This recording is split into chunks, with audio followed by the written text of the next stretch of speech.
Persona 5 came out 9 years ago and truly grew the once niche franchise into something big. With stylistic visuals, streamlined combat, and passable dungeons, Atlus had finally created the game people wanted.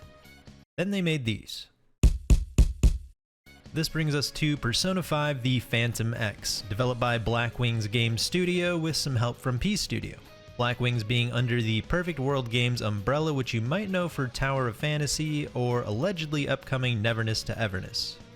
In P5X, you'll be following the story of the silent protagonist who seems to be living in an alternate or parallel universe to the original from Persona 5. In the opening sequence, it shows the MC clashing with Joker, and that's about the only connection they give you. From then on, it's all original, discovering your powers, becoming the Phantom Thieves, and living a Japanese high school life. It's actually impressive what they managed to transition from the real games into this mobile spin-off. There's side quests, you can still do various activities in the city using some hourglass stamina like studying or going to play a video game, and it even gives you the personality stat boosts that the modern games have become known for. The big one that surprised me is that in the gacha, most of the low rarity pulls you do are going to be personas, but you can actually still fuse them and pass on some skills. In fact, I'm pretty sure the strongest personas are actually farmed in-game or fused. Mementos exploration returns here as well, and with that, the combat should look pretty familiar if you've played Persona 5. You'll set up a team of 4, including the MC who can carry 3 different personas and 1 additional supporting unit. In combat, it's pretty much a Persona game with a few additions and twists. First is enemy weaknesses don't have to be played with, they're just available from the get-go. Personas will have access to various passives and abilities. These are more in line with a traditional JRPG though, as a lot of them are percentage based and apply different benefits, most likely due to eventual power creep and skill levels. You can attack with your basic weapon type, gun also makes a return here, and the support button is a skill on cooldown based on the supporting character you brought into the fight. Characters also have ultimates that fill up over time, and in the tab menu you can guard or use items, but item uses are limited per fight. Enemies can be down, but now when a weakness downs an enemy, characters all have a baton pass attack based on their primary element they use that will target a random enemy, prioritizing ones that are not downed if a weakness can be hit. Some enemies also will have these down shields, which is just how many times you have to hit their weakness before they'll actually be downed. All-out attacks are still here as well.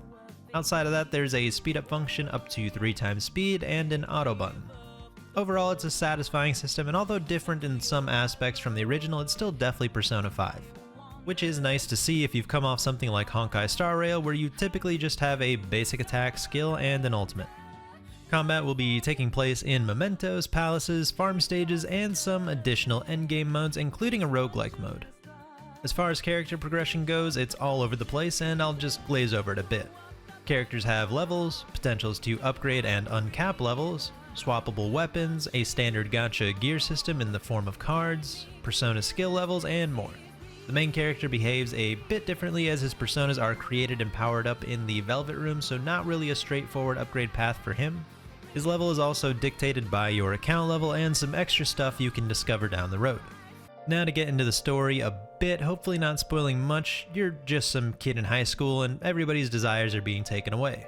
With the power of plot armor and anime, you said fuck all that and joined up with Ruferu, the talking owl, to go into the cognitive world, stop some bad guys, and return everyone's desires. If you're at all familiar with Persona 5, this will sound pretty familiar, and you definitely go through the same motions.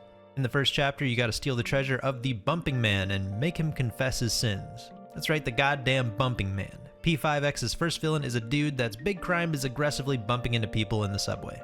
Now they do depict some horrible scenarios of this, like a woman and her baby getting knocked down a flight of stairs, or a girl getting tossed over some railing onto the tracks. Apparently the police can't really get involved because he'll just claim it was an accident and get off scot-free.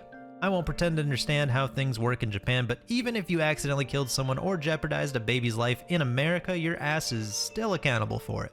Even suspending my disbelief, in Persona 5, your first big bad dude is a guy beating high school kids, sexually harassing them, and driving them to suicide. And in P5X, we got a guy that bumps into people. So needless to say, my first impression on the story isn't amazing, but the game really tells the story in a way that you'd find in any mainline game. You've got great voice acting, animated scenes, cutscenes, and just going through the story, it's easy to treat it as a regular game and not a mobile game, which is definitely a big positive. I won't comment on dialogue or tone though, as I played with a real-time AI translator, so the dialogue was mostly hit or miss, but it got the job done. While I was playing, it was the first anniversary, so not sure what banners are normal and not normal, but looking at the gacha, we've got another Hoyo take. There's standard banners for characters and weapons, and limited banners with split currencies. Some banners are split between two types, one with a pity of 80 pulls and one with a pity of 110. The 110 has a 5-star rate of 0.2% and a ceiling of 1.2%. Whatever ceiling means, unsure if this is a rate that increases as you pull, or it's just including some stats of the guaranteed 10th pull being at least a 4-star. The 80 pity banners have a 5-star rate of 0.8% and a ceiling of 1.8. The biggest difference is at pity, the 80 banners are your standard Hoyo 50-50, 50% to get the rate up and 50% to get whatever else, while the 110 you are guaranteed the rate up on pity. Weapon banners work similarly, but I won't really get into those. While talking about gacha, I gotta say I love the character designs. They're definitely very in theme in my opinion, but definitely skewed toward female characters, as you'd expect for most gachas.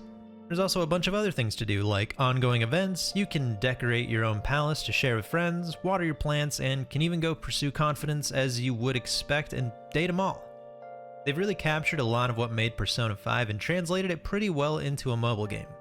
I'm genuinely surprised, and although I wasn't necessarily blown away by the story or combat, everything put together made it for a uniquely modern Persona experience.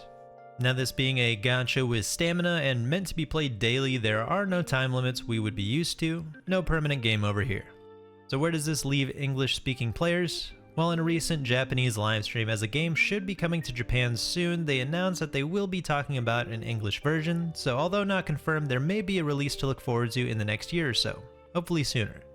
I'd say with a game like Persona, it's definitely worth the wait. When it comes to JRPGs, most of the enjoyment comes from the story, following an adventure, learning about characters and watching them grow, and as someone that has now played with the AI translation, yeah, you'll roughly be able to follow what's going on, but so much tone and nuance is lost, and at times it's just complete nonsense. I'd say the absolute best way to experience this game is for the first time fresh. Alternatively, if you really want to play now, the Persona 3 Reload collab is coming up soon, and the Korean version is very easy to install and get playing if you really just can't wait. My name is Adachi, thank you for watching, and I'll definitely be looking forward to announcements in the near future.